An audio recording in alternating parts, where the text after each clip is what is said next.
191型的火箭炮根本不用装备750毫米的火箭弹，只用300或者是370毫米的火箭弹，在日土线和扎达线境内发射，射程就能够覆盖印度在中印边境西线所有的军用设施，甚至能够覆盖新德里全部的城区。各位网友大家好，欢迎来到报明说。这期话题我们说的是 CCTV 透露国产的191型远程厢式火箭炮亮相新疆军区的炮兵旅，它射程覆盖印度全部的前线机场和新德里。不知道印度看懂了没有啊？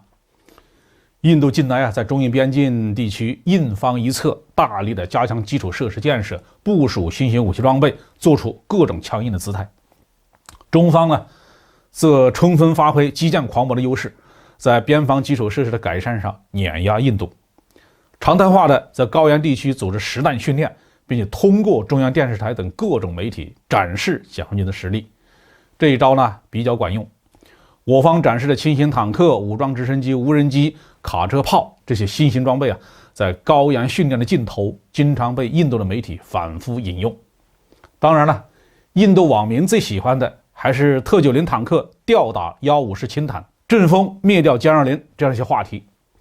不过印度的军事专家们好像不似印度网民这么无脑。几天前，中央电视台的军事新闻播放了国产191型370毫米、300毫米的重型模块化的火箭炮亮剑新疆军区炮兵旅，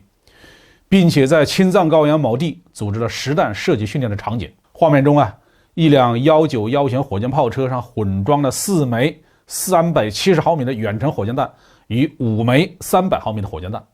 实际上，在191型厢式火箭炮兼容的弹种中，还有一款堪称让人抓狂的750毫米的火箭弹，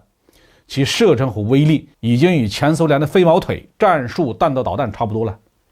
但是它打击的精度，在我们国产的先进制导系统的加持之下，是远远超过飞毛腿的。根据舰载武器杂志披露的数据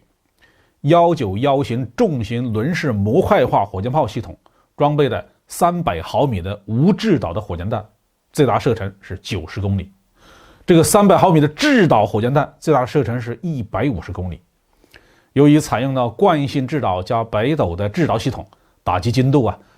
达到了10到15米级，具备打击坦克、指挥所这些高价值军事目标的能力。那370毫米的火箭弹，它的最大射程是220到380公里之间，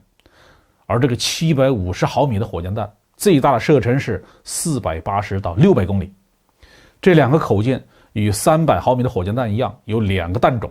射程不同，打击精度也不同。这个750毫米的火箭弹具备了战术地对地导弹的射程和打击精度，而制导火箭弹的成本却只有战术地对地导弹的1/3还不到。191型火箭炮之所以称为模块化，是因为相同的弹种被封装在模块化的运输发射箱内，包括不同弹种的发射箱是可以混装的，装填新弹的时间仅仅是10几分钟，能够在战场上保持猛烈的打击火力。如此远的射程意味着什么？翻个地头我们就能发现，印度在所谓拉达克地区最大的军事重镇列城，距离我国西藏的日土县的班公湖地区不到150公里。印度的首都新德里距离我国西藏的扎达县不到370公里。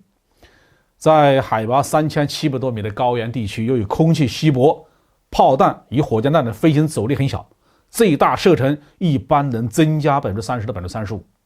这意味着191型的火箭炮根本不用装备750毫米的火箭弹，只用300或者是370毫米的火箭弹，在日土线和扎达县境内发射，射程就能够覆盖印度在中印边境西线所有的军用设施，甚至能够覆盖新德里全部的城区。印度前几天试射了烈火5地对地导弹，号称是射程能够达到5000公里。印度媒体兴奋了好几天仿佛已经能够以此要挟我国了。那我们就用191型的远程火箭炮意思一下印度首都新德里，看是你的导弹多还是我们的火箭弹多。印度有专人在盯着中国的中央电视台的军事新闻，这一次不知道他们看懂了没有？没看懂没关系，打一仗就明白了。好，这期话题就说到这里。